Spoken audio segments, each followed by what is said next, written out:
নমস্কার বন্ধুরা, আজকের ভিডিওটা শুরু করছি বিকেলবেলা থেকে। এখন বাজে বিকেল 5:30 মতো। আর এই যে এখন আমি একটু দুধটাকে জাল দিয়ে নেব। আসলে আজকে সকাল দিকে গেছিলাম বাড়ি, তো তার জন্যই আর কি বাড়ির থেকে গরুর দুধ দিয়েছে, তো সেটাই একটুখানি ফুটিয়ে নিচ্ছি। আর আজকে অনেক দিন পরেই একটুখানি দুধ চা খাবো। যাই হোক, আজকের ভিডিও একটু অন্য রকমের হলেও আশা রাখবো তোমাদের আজকের ভিডিওটা ভালো লাগবে। আর আমার মনে হয় সকলেরই জীবনে এরকম দিন তো নিশ্চয়ই থাকে। আজকে এত গরমের মধ্যে এত কাজ করেছি, কিন্তু সত্যি কথা বলতে আজকে আমার একটুও কষ্ট হয়নি জানো। মনে ভীষণ একটা আনন্দ লাগছিল যে সেই কাজের শেষে আমার পরিবারের মানুষগুলোর মুখে একটুখানি হাসি দেখতে পারবো।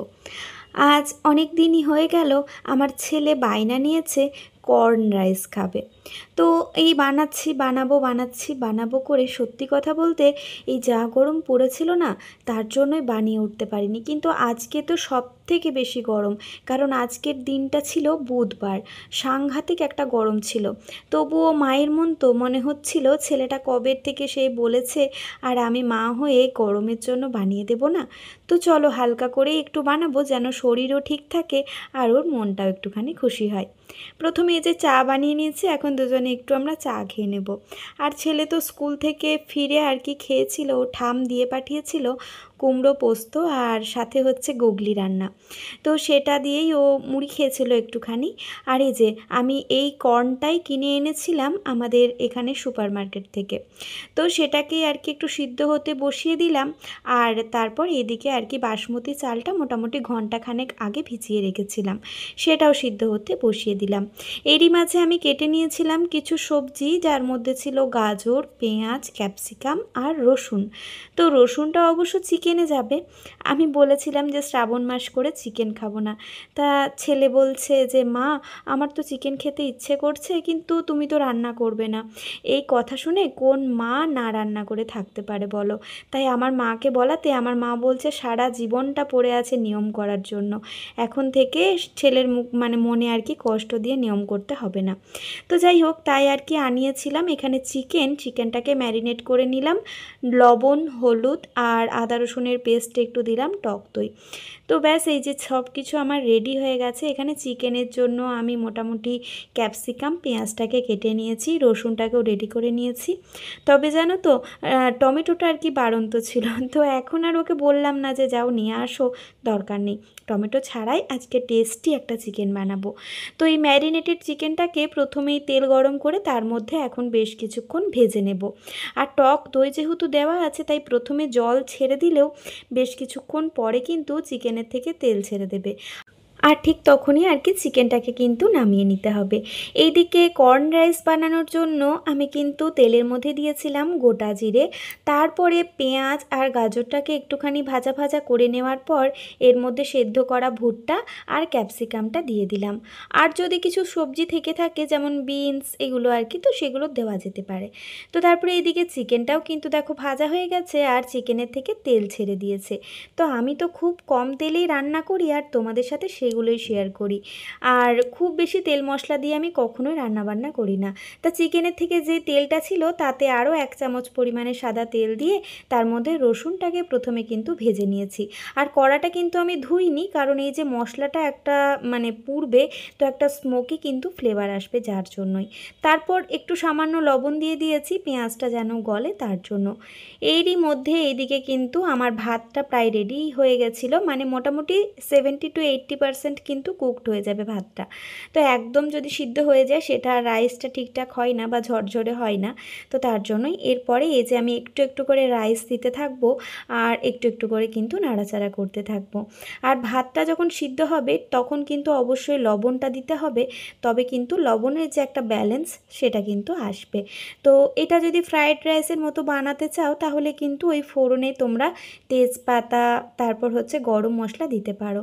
তো আমি তো যেহেতু একদম প্রপার আর কি কর্ন রাইসই বানাচ্ছি, তো তার জন্য আমি কিন্তু সেরকম কোনো মশলাপাতি এখানে অ্যাড করিনি। তো এই দিকে আমি শুধু একটা মশলাই দিলাম, যেটা হচ্ছে পিৎজা পাস্তার যে মশলাটা, সেটা একটু বেশ ফ্লেভারটা ভালো লাগবে, রেস্টুরেন্টে মানে একটু ওরকম খেতে লাগবে আর কি। আর ওইদিকে কিন্তু ততক্ষণে আমি ক্যাপসিকামটাও দিয়ে দিয়েছি।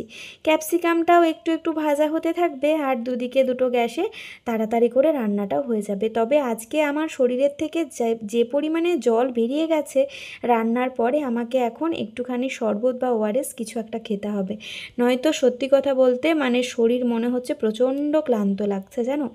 তো তারপরে এই যে দেখো ক্যাপসিকামটা হালকা একটু ভাজা হওয়ার পর এখন আমি আদাটাকে গ্রেট করে কিন্তু দিয়ে দিচ্ছি।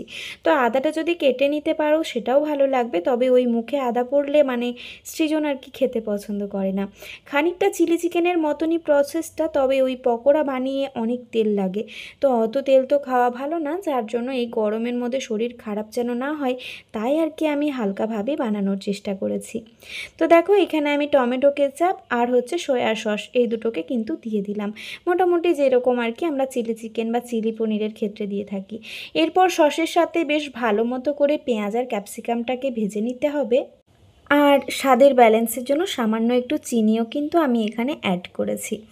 তো ব্যাস এরপরে আর কি একটু ভাজা ভাজা করে নেওয়ার পরে আমি কিন্তু এখানে আর কি চিকেন যে ভেজে রেখেছিলাম সেইটা দিয়ে দিলাম। এখন চিকেনের সাথে মশলাটাকে খানিকক্ষণ কষিয়ে নিতে হবে, একটুখানি নাড়াচাড়া করতেই দেখবে আর কি চিকেনটার সাথে বেশ মশলাটা সুন্দর একটা গন্ধ বেরিয়ে যাবে, ঠিক তখনই এর মধ্যে কিন্তু জল অ্যাড করতে হবে। তো এই যে দেখো রেডি হয়ে গেছে আমার মশলা চিকেন, আমি এই চিকেনটার নাম দিয়েছি মশলা চিকেন। তো এত ভালো খেতে হয়েছিল মানে ওদের মুখের হাসিটাই দেখার ছিল। আর এই যে চিকেন, আর এখানে হয়ে গেছে রেডি কর্ন রাইস। তো কর্ন রাইসটাতেও আমি ওই 1 চামচ পরিমাণে চিনি দিয়েছিলাম, জাস্ট ওই নোনতা ভাবটাকে ব্যালেন্স করার জন্য। এটাও খেতে দুর্ধর্ষ হয়েছে, আমার ছেলে তো বলেছে যে মা কালকে আমাকে আবার বানিয়ে দেবে, এতটাই ওর পছন্দ হয়েছে আর কি। আর দেখো শ্বশুরবাড়ি থেকে এনেছি অমূল্য রতন, হ্যাঁ গো, মানি প্ল্যান্ট। এটা মানে আমার বিয়ের পরে আমার হাতে লাগানোই গাছ, এখন তো পুরো বন হয়ে গেছে, পুরো আম গাছের ওপরে একদম বড় বড় সেই শাল পাতার মতো হয়ে গেছে এক একটা পাতা। তো সেখান থেকে খানিকটা নিয়ে আসলাম। আমি এখানে তো বিভিন্ন জায়গাতে আর কি রুম ডেকোর করি, তো এই রান্নাবান্নার ভিডিওর ক্ষেত্রেও দেখতে ভালো লাগে তাই। আর এগুলোকে দেখো প্রত্যেকটা পাতাতে কিন্তু শেকড়, যেহেতু মাটির সাথে লতটা ছিল, তো এই পাতাগুলোকে আমি একটা একটা করে কেটে নিয়েছি। এরপর কেটে নেওয়ার পর পুরো থোকে থোকে আর কি এটাকে আমি কিন্তু সাজাবো। তো প্রথমে না এই পাতাগুলোকে রেখে দিতে হবে জলের মধ্যে, যেন এই পাতাগুলোর থেকে না একদম শেকড় বেরিয়ে আসে। তো তারপরে যেখানে সাজানো সেখানে আর কি সাজাবে। তো এইভাবে করে আমি কিন্তু একটা জায়গায় করে নিচ্ছি, আর এটাকে পুরোটাকে আমি কিন্তু গার্ডার দিয়ে বেঁধে দিচ্ছি, যেন এদিক ওদিক না হয়ে যায়। না গার্ডার দিলেও অসুবিধে নেই এই আর কি। আর গার্ডার দিলে একদম টাইটও করা যাবে না, হালকা হাতে একটুখানি জাস্ট বেঁধে দেওয়া, যেন পুরো ব্যাপারটা সমান থাকে এই আর কি। তো তারপরে দেখবে ওই নিচের শেকড়গুলো এখন আমি কেটে দেব। তো তারপরে নিচের থেকে না সুন্দর সাদা সাদা শেকড় বেরিয়ে যাবে, তখনই জানবে যে গাছটা কিন্তু রেডি হয়ে গেছে। তো যাই হোক এই আর কি। আর এটা তো অমূল্য রতনই, মানি প্ল্যান্ট বলে কথা, মানে টাকার গাছ। তো যাই হোক বন্ধুরা, চলো আজকে ছোটোখাটোর মধ্যেই ভিডিওটা তোমাদের সাথে শেয়ার করলাম। কেমন লাগলো ভিডিওটা অবশ্যই জানিও, আর যদি ভালো লেগে থাকে অবশ্যই লাইক কমেন্ট শেয়ার করো। তো দেখা হচ্ছে আবারও কালকে নতুন একটি ভিডিওর সাথে। ততক্ষণের জন্য সকলে খুব ভালো থেকো, সুস্থ থেকো, সাবধানে থেকো। আজকের মতো এখানেই বিদায় নিলাম। Tata, bye bye, good night.